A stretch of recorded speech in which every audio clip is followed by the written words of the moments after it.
নমস্কার বন্ধুরা, কেমন আছেন? আশা করি আপনারা সবাই ভালো আছেন।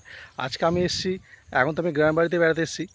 আর গ্রামের বাড়িতে এখানে এসেছি, আমাদের চাষের জমিগুলো দেখতে এসেছি। আমার পেছনে দেখতে পাচ্ছেন পুরো ফাঁকা মাঠ পড়েছে, এখানেই আমাদের জমি আছে। দেখুন বড় বড় সব ঘাস হয়ে গেছে দেখা যাচ্ছে। তো এই জমিতে বছরে একবারই চাষ হয়, যখন নদীতে যেমন জল ছাড়া হয় সেই জল থেকে চাষ হয়। তো এবছর এখানে চাষ হয়নি, পরের বারে হবে।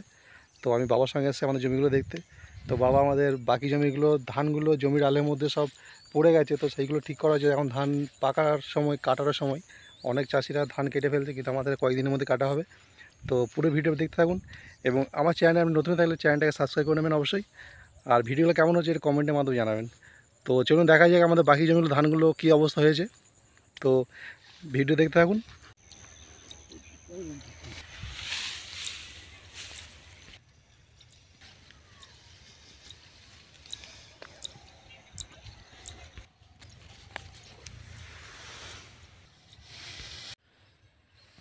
ওইটা কী ধান আমাদের বলো তো? স্বর্ণ ধান। বাবা এই ধানটা কী মাসে চাষ করা হয়েছে? শ্রাবণ মাসে। আর কী মাসে উঠবে ধানটা? অগ্রহায়ণ মাসে। টাকা কত সময় লাগে ধানটা কাটতে করতে?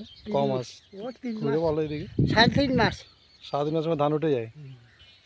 তো বন্ধুরা দেখতে পাচ্ছেন আমাদের গ্রামের জমিতে সব থেকে এখন ধান চাষ হচ্ছে। এটা কার্তিক মাস শেষে দিয়ে ধান কাটা হয়, এবং অগ্রহায়ণ মাস অবধি কাটা হয় ধান। তো আমার এই ধানটা দেখতে পাচ্ছেন, এটা গোবিন্দভোগ চাল। তো এই ধানটার নাম হলো গোবিন্দভোগ। এটা আমার যে গোবিন্দভোগ চালের পায়েস খাওয়া হয়, খুব সেন্ট, সেইটা এই ধানের চাষ করা হয়েছে। ধান বৃষ্টির মধ্যে ধান সব পড়ে গেছে এগুলো, তো কাটতে খুবই অসুবিধা হয়। তো সেই জন্য ধানগুলো যাতে কাটতে সুবিধা হয়, সেই জন্য ধানের ডগাগুলো তুলে দেওয়া হচ্ছে জমির আল থেকে। এখন কার্তিক মাসের শেষের দিকে, এখন একটু ঠান্ডা ঠান্ডা ভাব আছে, গরম আছে, প্রচণ্ড রোদ। জমির মধ্যে সব ধানগুলো পড়ে গেছে। এটা লম্বা ধান, যেহেতু ধান গাছটা লম্বা বলে একটু হাওয়াতে বৃষ্টির জন্য ধানগুলো সব পড়ে গেছে। এটা গোবিন্দভোগ। আর সামনেগুলো আছে স্বর্ণ ধান বলা হয়। এখানে যে যার জমিতে নানা রকমভাবে ধান চাষ করা হয়। এইগুলো বেশিরভাগ স্বর্ণ ধানই বলা হয়, স্বর্ণ 36 বা নানা রকম নাম আছে, কিন্তু এটা স্পেশালভাবে গোবিন্দভোগ। এটা আমাদের অগ্রহায়ণ মাসে বীরভূমের নবান্ন যে অনুষ্ঠানটা হয়, নবান্ন উৎসবের জন্য এই ধানটা বাড়ির জন্য চাষ করা হয়েছে। আপনারা অনেকে জেনে থাকবেন, বীরভূম বর্ধমানে নবান্ন উৎসব হয় একটা অগ্রহায়ণ মাসে। সেই নবান্ন উৎসবের জন্য এই ধানটা বাড়িতে কাজে লাগে। চাল হওয়ার পরে এই চালটা কাজে লাগে আমাদের। 3টে ধান জমিতে ধানগুলো আল থেকে তুলে দেওয়া হলো। এবার আমরা চললাম, বাবা আখ চাষ করেছে, আখের জমিতে চললাম। আমরা আখ খাওয়ার জন্য কিছু আখ কাটবো বাড়ির জন্য। তো পুরো ভিডিও দেখতে থাকুন, এবং চলুন দেখা যাক আখের জমিতে আখ চাষ কেমন হয়েছে বা আখগুলো কেমন হয়েছে। পুরো ভিডিও আমরা দেখতে থাকুন। আমাদের জায়গার নাম হলো বীরভূম, নানুর থানার মধ্যে পড়ে।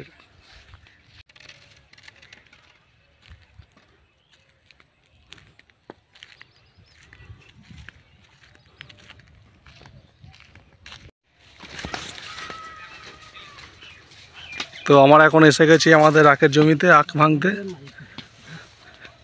পুরো আখ, ঝড় বৃষ্টিতে আখ পড়ে গেছে, দেখতে পাচ্ছেন আপনারা।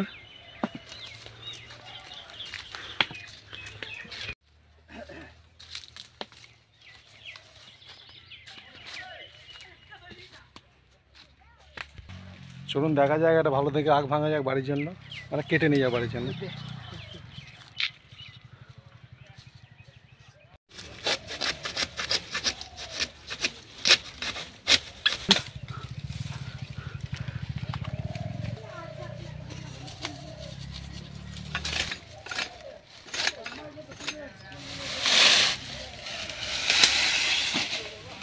বন্ধুরা আমি এখন আছি আমাদের গ্রামের বাড়িতে আখের জমিতে। তো এই এক একটা আখ 9 করে 15-20 ফুট হাইট। আর আমরা শহরে এই এক একটা আখের প্রায় 30-40 টাকা দাম নেয়। এক গ্লাস আখের রসের দাম নেয় অনেক। আখের জুস আমরা যখন কিনে খাই। তো গ্রামে কি হয়, এইসব চাষ যখন হয়, যখন যেখানে গুড় তৈরি হয়, আখের রস যেখানে তৈরি হয় মানে গুড়ের জন্য, যেখানে নিয়ে যাওয়া হয় গুড় তৈরি করার জন্য, সেখানে প্রচুর রস থাকে। আমরা যখন জমি মানে গ্রামের বাড়িতে যখন আসি তখন প্রচুর রস খাই। আর শহরে এক গ্লাস রস আমাদের কিনে খেতে হয়, অনেক মানে ভালোভাবে পাই না, যে মিষ্টি থাকে না, নুন নুন হয়। কিন্তু এই একটা প্রতিটা আখ খুবই সুন্দর আর খুব মিষ্টি। আর আখের জমির ভেতরটা এতটাই পরিষ্কার পরিচ্ছন্ন, আমি বাড়ি থেকে ভাবছিলাম হয়তো ভেতরে জঙ্গল হবে, ঢুকবো না। আর তো আমি ভেতর ঢুকে খুব পরিষ্কার পরিচ্ছন্ন দেখে ভালোই লাগছে। বেশিরভাগ আমি যেহেতু শহর দিকে থাকি, গ্রামে খুব কমই আসা হয়, তো চাষবাসের মধ্যে অতটা আমার আইডিয়া নেই। তো বাবার সঙ্গে তো আজকে জমিতে চলে এলাম চাষের জমিগুলো দেখার জন্য, এবং আখের জমিতে এলাম। তো পরিবারের জন্য কিছু আখ বাবা বললো কেটে নিয়ে যাই, সবাই মিলে খাওয়া হবে। তো এসি বাবার সঙ্গে আখ কাটতে। এবং আমার ভিডিওটা ভালো লাগলে অবশ্যই ভিডিও দেখবেন, লাইক কমেন্ট করবেন, আর সাবস্ক্রাইব করতে ভুলবেন না। তো চলুন দেখা যাক বাবা কতগুলো আখ কাটলো, পুরো ভিডিও দেখতে থাকুন। পুরো আখের জমি মাটিগুলো পুরো পরিষ্কার পরিচ্ছন্ন একদম।